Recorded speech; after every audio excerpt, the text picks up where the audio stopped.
예전에 EBS 다큐 프라임이라는 프로에서 인간의 두 얼굴이라는 제목의 다큐를 제작 방송한 적이 있었습니다. 이 중에서도 시청자들의 얼굴을 가장 부끄럽게 만든 것은 인종에 대한 편견을 다룬 실험이었습니다. 제작진은 강남 한복판에서 20대 백인 남성과 동남아 남성에게 지나가는 시민에게 영어로 길을 묻게 하였습니다. 그래서 시민이 백인 남성과 동남아 남성에게 어떤 반응을 보이는지를 알아보는 실험을 하였던 것입니다. 실험의 결과는 이렇습니다. 거리를 걷던 시민들은 백인 남성이 길을 묻자 친절하고 적극적인 태도로 그에게 길을 알려주었습니다. 또한 길을 알려달라고 묻지 않아도 먼저 다가와 길을 알려주는 시민도 있었습니다. 그러나 동남아 남성의 경우 시민은 도움을 요청하는 그를 못 본 척 그냥 지나치고 말았습니다.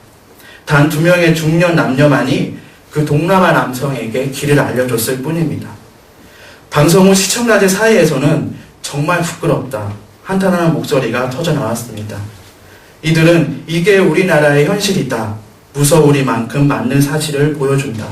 정말로 한국인의 두 얼굴이다.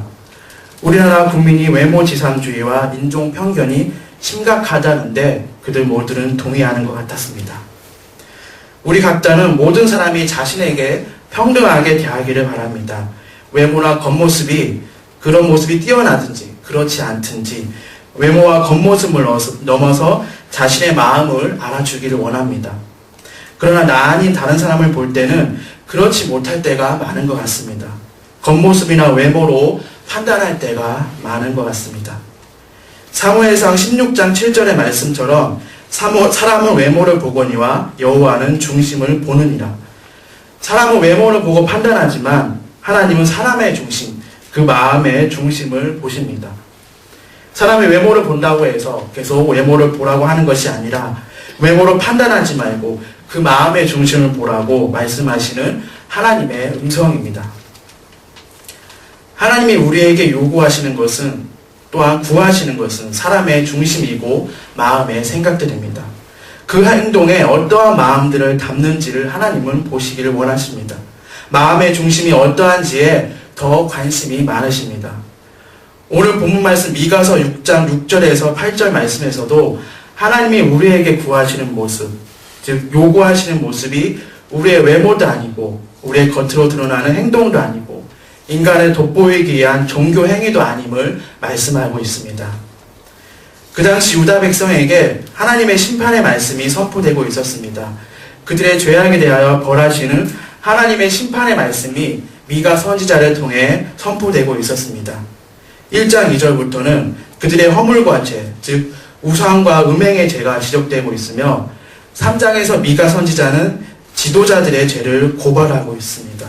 그들은 연약한 백성의 가죽을 벗기고 착취하고 주령들은 뇌물로 인하여 재판하고 있었습니다. 이에 대해 하나님은 반드시 재앙을 내리고 심판하실 것입니다. 그러나 자비의 하나님께서는 심판의 말씀뿐만 아니라 평화와 회복의 말씀, 더욱이 5장 2절에서는 이스라엘을 다스리고 근본적으로 회복할 자, 즉 메시아 약속의 말씀이 기록되어 있습니다. 하나님은 심판의 말씀 속에 담긴 경고를 받아들이고 백성들이 회개하며 깨끗하게 되기를 바라셨습니다. 그러나 백성들은 그리고 지도자들은 심지어 나라의 왕들은 심판을 잠깐 면하기 위한 방편만을 생각하기에 바빴습니다. 그것이 6장 6절에서 7절까지의 말씀입니다. 1년 된 송아지와 천천의 수양과 인간이 귀하게 여기는 기름을 가져가면 하나님이 심판을 면하게 해줄 것이라고 착각하고 있습니다. 마다들을 바치는 인간이 할 수 있는 최고의 정성을 보이면 하나님이 죄를 사해 주실 것이라고 착각하고 있습니다. 그것은 더욱이 마다들을 제사 가운데 바치는 것은 하나님이 경멸하시는 이교도의 풍습이었습니다.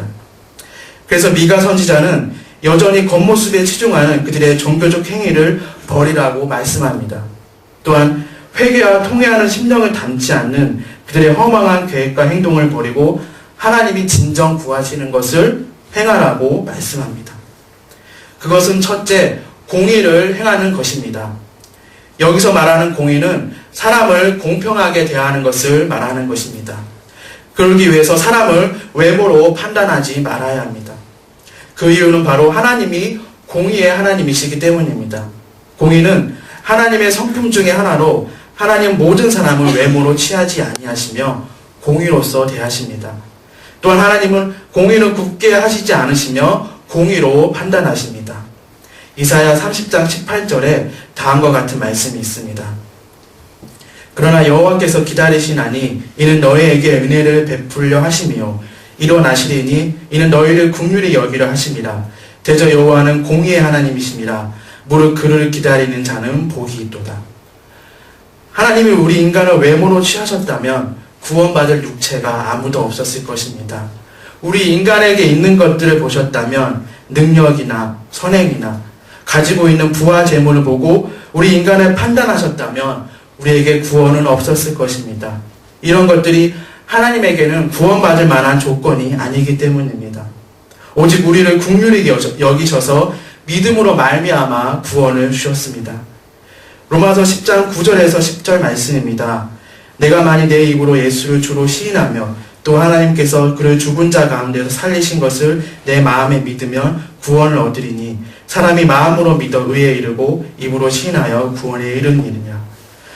하나님의 공의에 있어서 우리는 죽을 수밖에 없는 죄인입니다.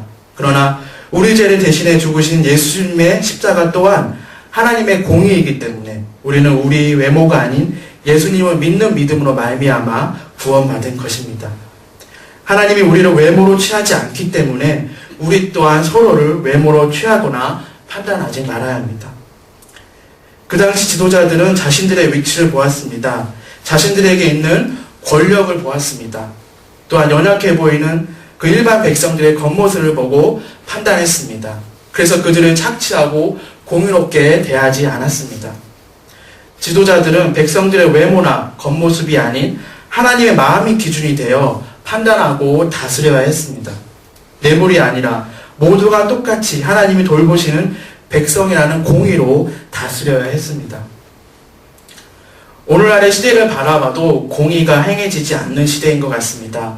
외모지상주의, 학연과 지연으로 인생이 결정되는 시대, 인간 본래의 가치가 아닌 돈과 경제적 가치로 인해 등급이 매겨지는 상품화 시대, 똑같이 기회가 주어지는 것 같지만 빈부격차는 한없이 벌어지는 불평등의 시대에 살고 있는 것 같습니다.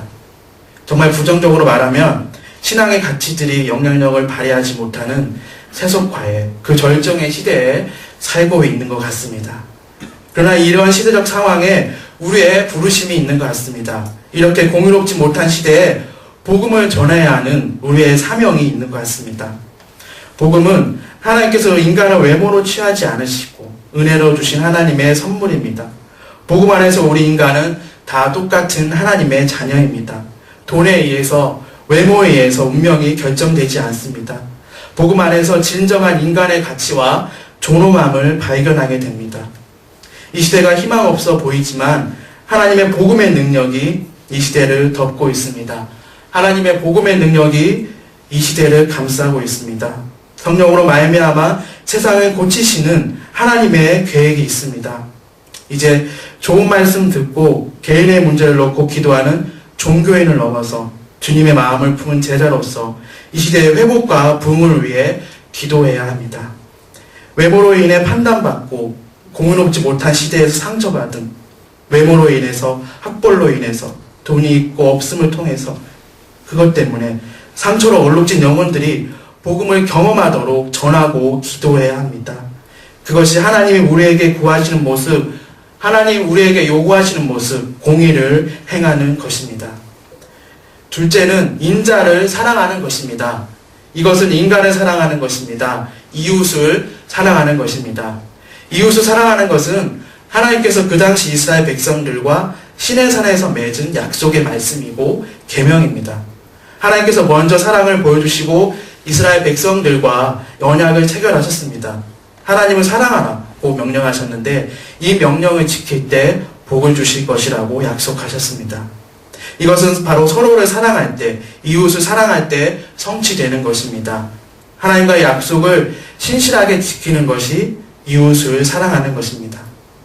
그 당시 유다 백성들은 하나님과의 약속을 잊은 채 우상 숭배에 빠져 있었습니다. 우상은 인격적인 것이 아닙니다. 우상에 빠져 있는 한 하나님과 이웃을 인격적으로 사랑할 수 없습니다. 인격적으로 사랑한다는 것은 하나님의 마음을 품고 사랑하는 것입니다. 제가 신학대학원에 다니던 시절에 어느 친한 형의 집을 방문하게 되었습니다. 그 형의 아내도 신학을 하는 신학생 부부였습니다. 아직 신혼이어서 자녀는 없었지만 그들에게는 영혼의 자녀가 있었습니다. 즉 복음으로 낳은 자녀가 있었습니다. 제가 우연히 벽면을 봤는데 그들은 월드비전의 아동 후원 결혼자로 섬기고 있었습니다. 아프리카 어느 나라에 2명의 어린이의 사진이 붙여져 있었습니다. 저는 그 당시 굳이 해외 아동까지 돌보아야 하나? 국내에서 힘들게 살아가는 어린이들부터 돌보아야지 하고 생각하고 있었습니다. 그러나 복음은 우리의 영역을 넓혀주는 것 같습니다. 복음을 통해 하나님의 마음을 품게 되면 사랑의 영역이 넓어지는 것 같습니다. 나중에 알고 보니 그들은 국내 아동까지 돌보고 섬기고 있었습니다. 많은 것을 깨닫고 저도 제 자랑하는 것은 아니지만 기아 대책에 후원 신청을 했습니다. 나는 순수하게 이렇게 기도하면서 신청을 했습니다. 하나님, 제가 저를 드러내려고 이것을 하는 것이 되지 않게 하소서. 우리 모두 이웃을 사랑하면서 하나님과의 약속을 신실하게 지키기를 바랍니다. 복음을 경험한 자로서 사랑의 영역이 넓어지기를 바랍니다.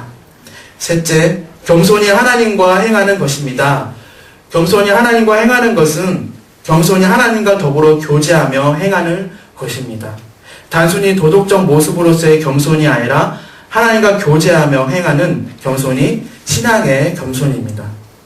이를 위해선 말씀과 기도로 항상 주님께 순복해야 합니다. 말씀과 기도를 통해 하나님의 뜻을 알아갈 때 내 안에 하나님의 그 존재가 더욱 커지고 주님 앞에 순복하고 겸손해질 수 있습니다.